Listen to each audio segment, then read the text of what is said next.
अहिलेको टाइममा धेरै बिजनेस फेसबुककै कारणले चलिरहेको छ। फेसबुकमा एड रन गरिन्छ, इन्क्वायरी आउँछ, सेल्स हुन्छ र आफ्नो बिजनेसलाई सस्टेन गर्न सकिरहेको छ।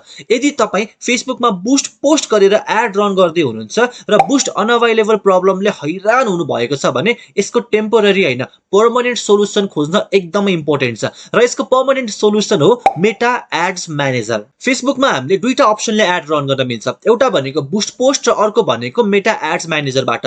धेरैजनाले बुस्ट पोस्ट गरेर एड रन गर्नुहुन्छ र बुस्ट अनअभाइलेबल प्रब्लम पनि फ्रिक्वेन्टली धेरैचोटि फेस पनि गर्नुहुन्छ। तर जब तपाईँ बुस्ट पोस्टबाट एड्स म्यानेजरमा स्विच गर्नुहुन्छ तपाईँको बुस्ट अनअभाइलेबल प्रब्लम पर्मनेन्टली सल्भ पनि हुन्छ।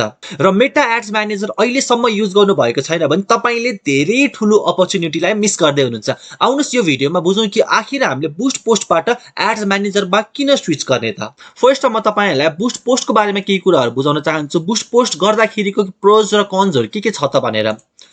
फर्स्ट थिङ, बुस्ट पोस्टको सबैभन्दा फाइदाजनक कुरा भनेको चाहिँ it's super easy and simple for anyone to use. तपाईँलाई अहिलेसम्म तपाईँले एड रन गर्नुभएको छैन भने सिम्पली तपाईँको त्यो पोस्टको तलपट्टि बुस्ट पोस्ट क्लिक गर्नुभयो भने तपाईँले इजिली, तपाईँले मात्र होइन जसले पनि इजिली र सिम्पल वेमा एड रन गर्न सक्छ। किनभने फेसबुकले बुस्ट पोस्ट बनाउनुको कारण पनि जस्तो सुकै व्यक्तिले इजिली र सिम्पल वेमा एड रन गर्न सकोस् भनेर नै फेसबुकले चाहिँ यो बुस्ट पोस्टको अप्सनलाई पनि लन्च गरेको। सेकेन्ड थिङ भनेको तपाईँले बुस्ट पोस्ट गर्दाखेरि फेसबुकले दुईटा कुरामा फोकस गर्छ र त्यो भनेको चाहिँ एउटा हो अडियन्स इन्गेजमेन्ट र अर्को हो ब्रान्ड अवेरनेस। तपाईँले बुस्ट पोस्ट गरेर एड रन गर्दै हुनुहुन्छ भने तपाईँलाई पनि थाहा छ कि कतिपय टाइममा तपाईँले एड रन गर्ने बेलामा अडियन्स इन्गेजमेन्टको लागि मात्रै नै एड रन भइरहेको हुन्छ, जस्तै लाइक्स, कमेन्ट, सेयर, मेसेज र क्लिक्सहरू चाहिँ तपाईँले चाहिँ बुस्ट पोस्ट गर्दाखेरि चाहिँ पाइराख्नुहुन्छ।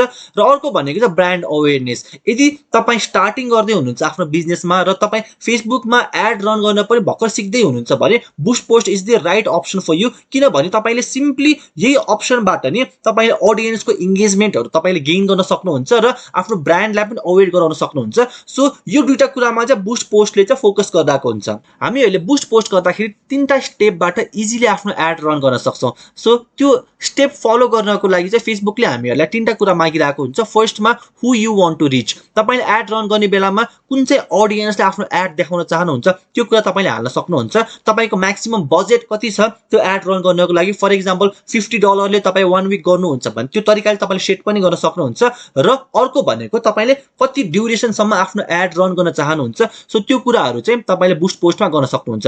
जब तपाईँले चाहिँ अब मेरो अडियन्सलाई कुन चाहिँ अडियन्सलाई रिच गर्न खोज्नु भइरहेको छ त्यो चुज गर्नको लागि चाहिँ तपाईँले सिम्पली त्यो अडियन्सको लोकेसन, एज, जेन्डर, इन्ट्रेस्ट र बिहेभियरलाई चुज गरेर तपाईँले चाहिँ एड रन गर्न सक्नुहुन्छ र आफ्नो राइट अडियन्स सामु तपाईँ पुग्न सक्नुहुन्छ। र बुस्ट पोस्टको हेल्पबाट चाहिँ जुनै पनि व्यक्तिले चाहिँ इजिली अटोमेसनमा चाहिँ आफ्नो एड रन गर्न सक्नुहुन्छ। किनभने यही अटोमेसनमा सबैले इजी वेमा गर्न सकोस् भनेरै बुस्ट पोस्टको अप्सन चाहिँ लन्च गरिएको। तर यस्तै प्रोजहरूको साथसाथै बुस्ट पोस्टमा केही कन्सहरू पनि छ। त्यो कन्स भनेको चाहिँ you will miss a lot of advanced feature. अघि भने नि मैले तपाईँलाई कि कुनै पनि व्यक्तिले इजिली अटोमेसनमा एड रन गर्न सकोस् भनेर बुस्ट पोस्टको फिचर लन्च गरिएको हो। सो त्यो अप्सनमा चाहिँ धेरै एडभान्स्ड फिचर्सहरू चाहिँ हुँदैन है, धेरै कस्टमाइजेसनहरू हामीहरूले गर्न सक्छौँ एक्चुअलमा एड रन गर्ने बेलामा। तर बुस्ट पोस्टको अप्सनबाट तपाईँले गर्दै हुनुहुन्छ भने चाहिँ प्राय धेरै कुराहरू चाहिँ अटोमेसनमा चलिरहेको हुन्छ र तपाईँले धेरै एडभान्स्ड फिचर्सहरू चाहिँ मिस पनि गर्नुहुन्छ। जस्तै तपाईँले क्वालिटी लिड कसरी जेनेरेट गर्ने, त्यो क्वालिटी लिड जेनेरेट गर्ने अप्सनहरू चाहिँ बुस्ट पोस्टमा हुँदैन। तपाईँले वेबसाइट कन्भर्जनको अप्टिमाइज एडहरू रन गर्न सक्नुहुन्न। जस्तै तपाईँको वेबसाइटमा कोही आएर भिजिट गरेको छ र तपाईँको प्रोडक्ट पर्चेज गरेको छ भने त्यस्तै पर्चेज गरेको मान्छेहरूलाई मात्र एड देखाउने, सो द्याट फ्युचरमा पनि तपाईँको धेरै पर्चेज होस्। सो त्यो कन्भर्जन एड, कन्भर्जन अप्टिमाइज एडहरू हामीहरूले बुस्ट पोस्टमा गर्न सक्दैनौँ। सेटिङ अप फेसबुक पिक्सेल, हामीहरूले बुस्ट पोस्टबाट चाहिँ फेसबुक पिक्सेल सेटअप गर्न सक्दैनौँ। फेसबुक पिक्सेल भनेको चाहिँ तपाईँले आफ्नो वेबसाइटमा पिक्सेल एड गर्नुहुन्छ र तपाईँको अडियन्स जतिजना पनि तपाईँको वेबसाइटमा आएको छ त्यही अडियन्सलाई मात्र तपाईँले रिटार्गेटिङ, रिमार्केटिङ एड रन गर्न सक्नुहुन्छ र आफ्नो नेक्स्ट टाइम एड रन गर्ने बेलामा वेबसाइट भिजिट गरेको अडियन्सलाई मात्र एड देखाउन सक्नुहुन्छ। कस्टम कन्भर्जन, तपाईँले कस्टम कन्भर्जनहरू सेटअप गर्न सक्नुहुन्न। र अरू भनेको धेरै कुराहरू छ, धेरै एडभान्स फिचर्सहरू छ जुन बुस्ट पोस्टमा गर्न सकिँदैन र त्यसको लागि नै हामीहरूले चुज गर्नुपर्छ मेटा एड्स म्यानेजर। र मेटा एड्स म्यानेजर चुज गर्दाखेरि चाहिँ तपाईँले धेरै फाइदाहरू पाउन सक्नुहुन्छ, तपाईले धेरै एडभान्स फिचर्सहरू युज गर्न सक्नुहुन्छ, तपाईले धेरै कुरा कस्टमाइजेसन पनि गर्न सक्नुहुन्छ। सो अब बुस्ट पोस्टलाई छोडेर त्यो बुस्ट अनअभाइलेबल प्रब्लमलाई कति फेस गर्नु त, कति त्यहाँबाट चाहिँ तनाव लिएर बस्नु त नि। सो त्यो बुस्ट पोस्टलाई तपाईले इग्नोर गर्नुभयो, त्यहाँबाट तपाईँ एड्स म्यानेजरमा स्विच गर्नुभयो भने चाहिँ तपाईँको लाइफ धेरै इजी पनि हुन्छ र तपाईँले इजिली चाहिँ भन्दैन, तपाईँले फेसबुक एडलाई जुन तरिकाले लेभरेज गर्न सकिराख्नु भएको थिएन त्यो तपाईँले एड्स म्यानेजरबाट गर्न सक्नुहुन्छ।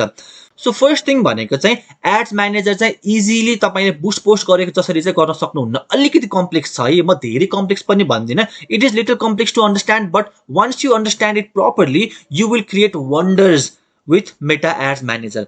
यो साँच्ची नै हो है, तपाईँले अलिकति कम्प्लेक्स चाहिँ हुन्छ, सिक्दाखेरि चाहिँ अब धेरै टुल्सहरू हुन्छ, धेरै फिचर्सहरू हुन्छ जुन तपाईँले अहिलेसम्म देख्न नदेखेको पनि हुनसक्छ।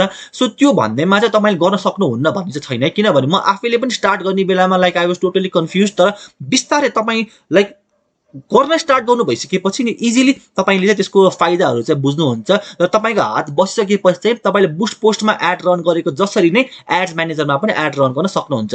अलिकति कम्प्लेक्स भए पनि तपाईँले राम्रोसँग बुझ्नुभयो भने चाहिँ फेसबुक एडलाई चाहिँ तपाईँले एकदम ह्युज वेमा चाहिँ लेभरेज गरेर आफ्नो बिजनेसलाई म्याक्सिमम फाइदा पुर्याउनको लागि चाहिँ युज गर्न सक्नुहुन्छ। Number 2, leverage ads manager. तपाईँले एड्स म्यानेजरबाट एड रन गर्न स्टार्ट गर्नुभयो भने नि धेरैवटा फिचर्सहरूलाई तपाईँले चाहिँ अनलक गर्न सक्नुहुन्छ। सो केही फिचर्सहरू या केही कुराहरू जसलाई तपाईँले फुल अन फाइदा उठाउन सक्नुहुन्छ त्यो भनेको you can generate high quality leads भनेको चाहिँ तपाईँको प्रोडक्ट वा सर्भिसमा इन्ट्रेस्टेड मान्छेहरूको कन्ट्याक्ट डिटेल्स जुन तपाईँले बुस्ट पोस्टबाट गर्न सक्नुहुन्न, त्यही कुरा चाहिँ तपाईँले एड्स म्यानेजरबाट चाहिँ त्यो लिड तपाईँको प्रोडक्ट वा सर्भिसमा इन्ट्रेस्टेड मान्छेको कन्ट्याक्ट डिटेल्स तपाईँले चाहिँ इजिली जेनेरेट गर्न सक्नुहुन्छ। Get high quality conversion or sales. तपाईँले एड्स म्यानेजरबाट बुस्ट मात्र गर्ने होइन, त्यहाँबाट तपाईँले चाहिँ क्वालिटी कन्भर्जन र सेल्स पनि पाउन सक्नुहुन्छ। त्यो भनेको चाहिँ अघि भनेको जसरी नै तपाईँको वेबसाइटमा कोही भिजिटर आएको छ र त्यो भिजिटरले तपाईँको प्रोडक्टलाई पर्चेज गरेको छ भने चाहिँ हामीले कन्भर्जन अप्टिमाइज्ड एड रन गर्दाखेरि चाहिँ जो मान्छे मेरो वेबसाइटमा आएर मेरो प्रोडक्ट पर्चेज गरेको छ त्यस्तै खालको मान्छेलाई मात्र मेरो एड देखाऊ है भनेर तपाईँले फेसबुकलाई भन्नुभयो भने फेसबुकले त्यस्तो अडियन्सलाई मात्र देखाउँछ र तपाईँले चाहिँ पोस्ट प्रमोसन मात्र होइन, तपाईँले चाहिँ कन्भर्जन यानी कि तपाईँको सेल्स हुने गरी चाहिँ एड रन गर्न सक्नुहुन्छ, न कि लाइक्स कमेन्ट र सेल्स मात्र होइन, सेल हुनको लागि चाहिँ एड रन गर्न सक्नुहुन्छ। थर्ड थिङ भनेको चाहिँ तपाईँले रिटार्गेटिङ र रिमार्केटिङ गर्न सक्नुहुन्छ। कतिपय टाइममा तपाईँ कुनै वेबसाइटमा जानुभयो, त्यहाँ गएर तपाईँले उनीहरूको कुनै प्रोडक्ट छ भने चाहिँ त्यो प्रोडक्टलाई तपाईँले भ्यू गर्नुभयो, डिस्क्रिप्सन पढ्नुभयो भने त्यसको भोलि पर्सिपल्टबाट तपाईँले त्यही प्रोडक्टको त्यही वेबसाइटबाट चाहिँ एड देख्न स्टार्ट गर्नुहुन्छ फेसबुकमा। सो त्यो कसरी हुन्छ त, फेसबुक पिक्सेल इन्टिग्रेट गरिसकेपछि चाहिँ हाम्रो वेबसाइटमा भिजिट गरेको अडियन्सलाई चाहिँ फेरि हामीहरूले चाहिँ रिटार्गेटिङ रिमार्केटिङ एडहरू रन गर्न सक्छौँ। त्यही भिजिट गरेको अडियन्सलाई मात्र एड देखाउने भनेर पनि हामीहरूले चाहिँ एडहरू चाहिँ रन गर्न सक्छौँ, किनकि जो मान्छे तपाईँको साइटमा भिजिट गरेर तपाईँको प्रोडक्ट्सलाई पर्चेज नगरे पनि तपाईँको प्रोडक्ट भ्यू गरेको छ, तपाईँको डिस्क्रिप्सन्सहरू पढेको छ, तपाईँको फोटोजहरू हेरेको छ भने that person might be a customer in future, किनभने उनीहरूले तपाईँको प्रोडक्टमा इन्ट्रेस्ट देखाएको छ नि त, उनीहरूलाई मात्र तपाईँले एड फेरि रिटार्गेट गर्न सक्नुभयो भने मोस्ट प्रोबेबली त्यो मान्छेलाई तपाईँले चाहिँ कस्टमरमा कन्भर्ट पनि गर्न सक्नुहुन्छ। सो त्यसलाई भनिन्छ रिटार्गेटिङ र रिमार्केटिङ। सो यो कुराहरूबाट चाहिँ हामीहरूले फेसबुक एड्स म्यानेजरलाई चाहिँ लेभरेज पनि गर्न सक्छौँ। थर्ड थिङ भनेको चाहिँ you can choose different ad placement. अब तपाईँले बुस्ट पोस्ट गर्ने बेलामा चाहिँ तपाईँको प्लेसमेन्ट जुन छ, प्लेसमेन्ट चाहिँ फेसबुकमा देखाउने कि इन्स्टाग्राममा देखाउने त्यो दुईटा मात्रै अप्सनलाई चुज गर्न सक्नुहुन्छ है। तर जब तपाईँ मेटा एड्स म्यानेजरमा आउनुहुन्छ त्यो बेलामा तपाईँले आफ्नो एडलाई चाहिँ मोबाइल र डेस्कटप केमा देखाउने, मोबाइलमा मात्र देखाउने कि डेस्कटपमा मात्र देखाउने कि अर मोबाइल डेस्कटप जुनैमा पनि तपाईँको एड देखाउने त्यो पनि चुज गर्न सक्नुहुन्छ। तपाईँले मेसेन्जरमा पनि आफ्नो एड चुज गर्न सक्नुहुन्छ। तपाईँले Instagram stories, reels, instant articles, audience network, a lot more धेरैवटा ठाउँमा जहाँ जहाँ फेसबुक र इन्स्टाको चाहिँ प्लेसमेन्टहरू छ, फेसबुक र इन्स्टाको युजर्सहरू चाहिँ धेरै इङ्गेज हुन्छ, त्यो सबै प्लेसमेन्टमा आफ्नो एडलाई पनि प्लेस गर्न सक्नुहुन्छ। कहिलेकाहीँ तपाईँले इन्स्टाको फेसबुकको स्टोरीमा आफ्नो एड देख्नुहुन्छ, कहिलेकाहीँ तपाईँले चाहिँ रिल्स चलाइरहेको बेलामा त्यहाँ तपाईँले चाहिँ कुनै कम्पनीको एड देख्नुहुन्छ, कहिलेकाहीँ तपाईँ मेसेन्जर युज गरेको बेला मेसेन्जरको तलपट्टि एड देख्नुहुन्छ। त्यो सबै कुराहरू चाहिँ हामीहरूले एड्स म्यानेजरमा गएर चलाउन सक्छौँ र एड्स म्यानेजरबाट चाहिँ हामीहरूले मल्टिपल डिफ्रेन्ट प्लेसमेन्टमा चाहिँ आफ्नो एडलाई पनि सो गर्न सक्छौँ। बुस्ट पोस्ट गर्दाखेरि फेसबुक र इन्स्टाग्राम मात्रै हुन्छ भने एड्स म्यानेजरबाट गर्दाखेरि चाहिँ हामीहरूले लगभग तपाईँको 20-25 वटा प्लेसमेन्टमा आफ्नो एडलाई सो गर्न सक्छौँ। Use specific ad objectives. तपाईँले बुस्ट पोस्ट गर्ने बेलामा लाइक इङ्गेजमेन्ट एड अथवा ट्राफिक एड मात्रै रन गर्न सक्नुहुन्छ, जसले चाहिँ तपाईँको अडियन्सको इङ्गेजमेन्ट इन्क्रिज गर्छ र ब्रान्ड अवेरनेस इन्क्रिज गर्छ भने मेटा एड्स म्यानेजरबाट तपाईँले एड रन गर्दाखेरि चाहिँ तपाईँले लिड जेनेरेट गर्नको लागि एड रन गर्न सक्नुहुन्छ। तपाईँले आफ्नो मोबाइल एप्लिकेसनलाई प्रमोट गर्नको लागि लाइक इन्स्टलेसन बढाउनको लागि तपाईँको एप्लिकेसनमा त्यो टाइप अफ एड रन गर्न सक्नुहुन्छ। तपाईँले कन्भर्जन एड रन गर्न सक्नुहुन्छ, तपाईँले सेल्स एड रन गर्न सक्नुहुन्छ। सो अघि भनेको जसरी नै जो मान्छेले तपाईँको वेबसाइटमा गएर कुनै प्रोडक्ट पर्चेज गरेको छ त्यस्तै टाइप अफ मान्छे, त्यस्तै इन्ट्रेस्ट भएको मान्छेलाई मात्र एड देखायो भने मोस्ट प्रोबेबली त्यही मान्छे, त्यही ग्रुप अफ अडियन्स, त्यही इन्ट्रेस्ट भएको मान्छेहरूले तपाईँको त्यो वेबसाइटमा आएर प्रोडक्ट पर्चेज गर्ने चान्स एकदम हाई हुन्छ। सो त्यो conversion optimize ad, sales optimize एडहरू, डिफ्रेन्ट अब्जेक्टिभ्सहरू एडको हामीहरूले एड्स म्यानेजरमा गएर गर्न सक्छौँ। Maintain ad creative control. तपाईँले फेसबुकमा बुस्ट पोस्ट गर्ने बेलामा याद गर्नुभयो भने तपाईँको एउटा इमेज हाल्नुहुन्छ, क्याप्सन लेख्नुहुन्छ, त्यसपछि तलको बुस्ट पोस्टमा क्लिक गरिसकेपछि चाहिँ तपाईँको त्यही पोस्ट चाहिँ प्रमोट हुन्छ। तर जब तपाईँ मेटा एड्स म्यानेजरमा आउनुहुन्छ त्यो बेलामा चाहिँ तपाईँले चाहिँ आफ्नो गोललाई फिट हुने गरी आफ्नो एड डिजाइन गर्न सक्नुहुन्छ। So you can design ad that fits your goal. तपाईँले क्यारोजेल एड रन गर्न सक्नुहुन्छ। क्यारोजेल भनेको चाहिँ एउटा मात्र पोस्ट होइन, तपाईँले चाहिँ एउटा, दुईवटा, तिनवटा, चारवटा, पाँचवटा गरेर मल्टिपल इमेजहरूलाई चाहिँ हालेर चाहिँ यसरी स्क्रोल गरेर मिल्ने एड पनि तपाईँले चाहिँ रन गर्न सक्नुहुन्छ। You can add specific headlines. तपाईँले आफ्नो एडमा चाहिँ लाइक स्पेसिफिक हेडलाइन युज गर्न सक्नुहुन्छ, तपाईँले स्पेसिफिक डिस्क्रिप्सन युज गर्न सक्नुहुन्छ र तपाईँले कल टु एक्सनहरू पनि धेरैवटा चाहिँ एड गर्न सक्नुहुन्छ, जस्तै अर्डर नाउको, book now, get offer, WhatsApp, shop now, different call to action, so that तपाईँको अडियन्सले तपाईँको एड देखिसकेपछि कुन चाहिँ बटनमा क्लिक गर्ने त्यो बटन पनि, त्यो सिटिए पनि तपाईँ आफैले डिफाइन गर्न सक्नुहुन्छ in Meta ads manager. So एउटा स्याम्पल देखाउनु पर्दाखेरि तपाईँले यहाँ हेर्न सक्नुहुन्छ, यो एडमा तपाईँको माथिपट्टि क्याप्सन छ, त्यसपछि यहाँ डिजाइन छ, तलपट्टि जुन लेखेको छ नि Dollar Save Club the smarter way to save, यो भनेको तपाईँको हेडलाइन हो। यो हेडलाइन तपाईँले बुस्ट पोस्ट गर्दाखेरि यसरी आफैले चाहिँ स्पेसिफिक वाला चाहिँ एड गर्न सक्नुहुन्न। तलपट्टि अर्को डिस्क्रिप्सन पनि छ, a delightful save for a few bucks, no commitment, no fees, try the club. So यो डिस्क्रिप्सन पनि तपाईँले आफ्नो वेमा आफूलाई जुन हाल्न मन छ त्यो तरिकाले एड गर्न सक्नुहुन्छ, कस्टमाइज गरेर पनि हाल्न सक्नुहुन्छ। र तलपट्टिको बटन पनि तपाईँले आफूले जुन पनि चुज गर्न सक्नुहुन्छ आफ्नो गोल अनुसारको। सो यसरी तपाईँले आफ्नो यो एड क्रिएटिभ जुन छ यसलाई पनि आफूले फुल कन्ट्रोल गर्न सक्नुहुन्छ। फाइनल्ली फेसबुकको सबैभन्दा ठुलो र पावरफुल टुल भनेको चाहिँ हामीहरूको टार्गेटिङ नै हो र मेटा एड्स म्यानेजरमा चाहिँ तपाईँले एडभान्स्ड टार्गेटिङ क्यापेबिलिटिजहरूको युज गर्न सक्नुहुन्छ।